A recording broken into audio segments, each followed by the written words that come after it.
Any comments or questions that people have for Leon or any of the cycling team? Everybody happy? More or less ecstatic. Daniel, you're a cyclist now. I am. Fantastic.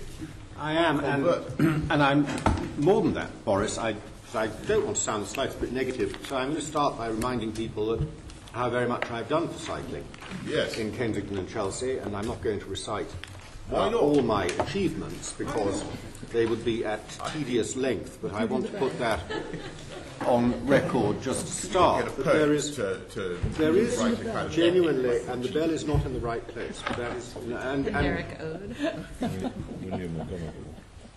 but I do have a concern about the principle of segregating cycling lanes.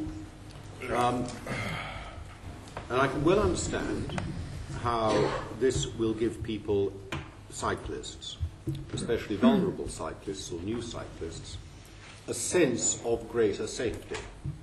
But the fact is that the lanes will not be totally segregated from the other vehicular traffic, if only because of the need to manage junctions and so on.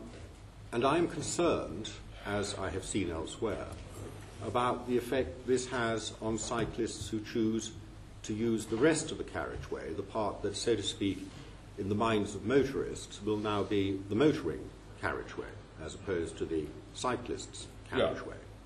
And the possibility of higher speeds there. One of the things that cycling does in a place where it is operating at 25% of vehicles, as it has in Kensington High Street during the summer period, at least for quite some time since we recast and redesigned it, is that has an effect on moderating vehicular speed, because the number of cyclists does actually slow the rest of the vehicles down.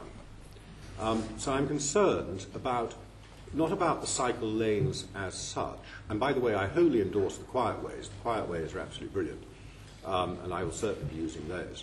But I'm concerned about the effect on the rest of the travelling, of the motoring public, if you see what I mean, and whether there will not be times when the vehicles might be going faster and might be less careful of cyclists because they sort of expect the cyclists to be somewhere else in a lane, and they're less respectful of them.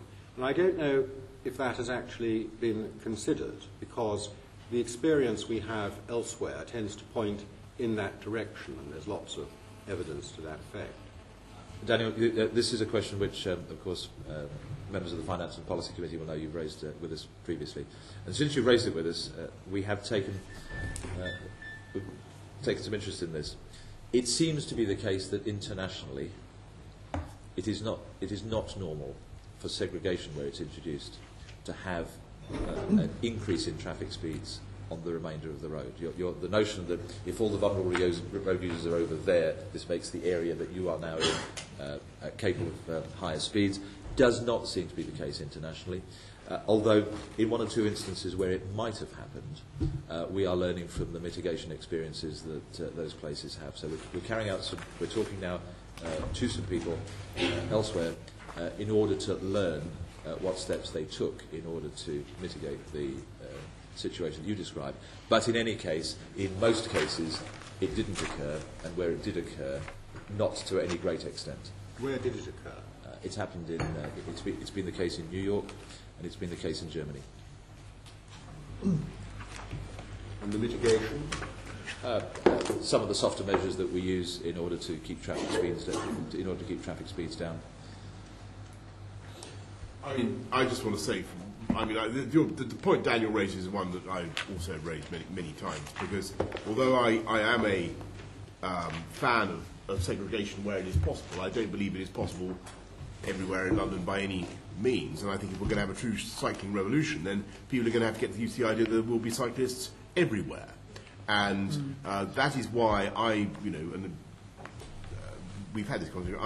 I understand why the cycling world wants to see universal segregation. I don't believe that is the answer, and I don't think it is deliverable. I think that if you look at what the vision involves, in a very, very few cases over some quite short stretches of road, we will try and deliver complete segregation.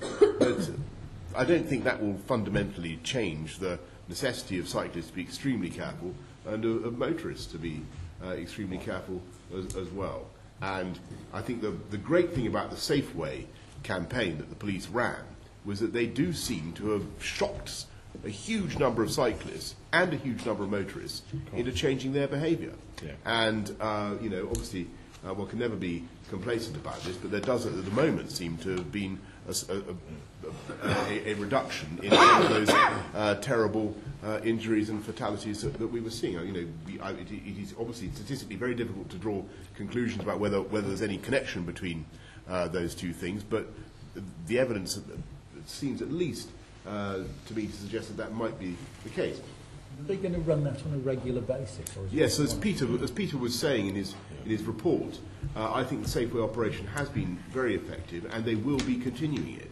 And I now get another type of abuse from cyclists at the red light. I get also, you know, the normal thing is why aren't you doing more for cycling? Why aren't you and that sort of thing. I now get abused for what the police are doing to stop cyclists jumping the lights and generally risking their own and other people's lives. So Operation Safeway, interestingly enough, has also had a slight improvement in traffic speeds, because since all motorists are compelled by the existence of live policemen at the junction to obey the signals precisely, it's actually had an improvement in traffic speeds. really, what's happened to traffic speed? Traffic speeds, as you know, in London are under pressure because with the great improvement in economic activity, there's more people travelling. Oh, yes, traffic speeds are under pressure. Yes. Be grateful for congestion, because that's a sign of economic activity. Yes, but what's happening? But actually at those junctions, because people were complying with those junctions scrupulously under police attention, the traffic speeds actually went up. We got more volume through those junctions as a result. Superb. Yes, sorry, Ava, and then Roger. Sorry. Thank you. Sorry. Just thinking about the objective of increasing the percentage of female cyclists, yes. which is, and thinking about it from my own perspective, and then discussions with other women, working women mainly, but also so stay-at-home mothers.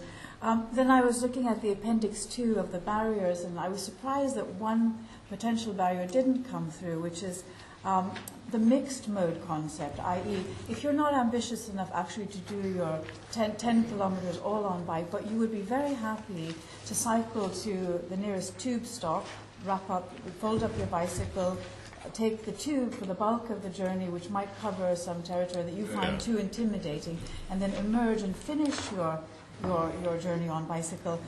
That didn't seem to come up in the concerns listed. Was that a factor at all? And would we make the environment more friendly for people taking their cycles onto mass transport? Thank you. I'm just going to take advice.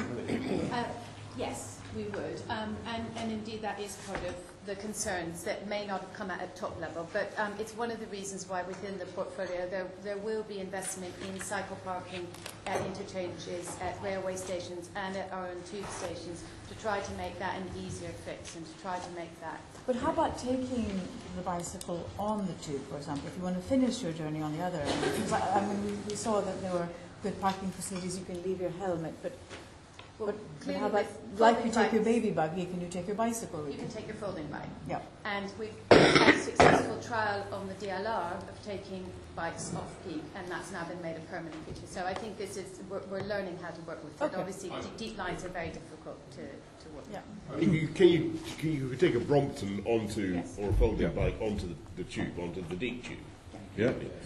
I know in Vancouver, I noticed they had cow catchers on their buses for other types of bicycles. I don't know whether Yes, it does involve you standing in the road in front of one in order to load it on, of course. Yeah, I didn't notice many bikes actually using the facility. I have to say. We're able to legally do it here at the back, but not at the front. Right. Roger. Sorry. Yeah, just worth saying, I've done a number of listening groups at my work where a lot of people cycle to work, and just three key points coming out. Firstly, most of the initiatives that they would like to see, absolutely you're already doing. which is good, but means that we should probably up the ante in terms of people knowing that we're already doing them. Secondly, there was unequivocal praise for the police activity and unequivocal damning for the aggressive cyclists that give cyclists a bad name. Interesting that nobody actually thought they were one of those. But there's a high support for those people being brought into... They are a minority, you know. They Yeah. really, you can tell, it's unbelievable the way they behave. Yeah. And it's becoming more widespread knowledge that you can get points on your licence for failing to comply with the law on a bicycle if you've got a driving licence. It's a really important point. People who believe that they can cycle through red lights with impunity are slowly discovering through this exercise that you can be fined and get penalties on your licence. And thirdly, and I thought most interestingly, about 17 of them had serious but not major injuries from crashes, and every single one was caused by pedestrians. Really? Well, obviously you've got to look out for pedestrians too. All vulnerable road users.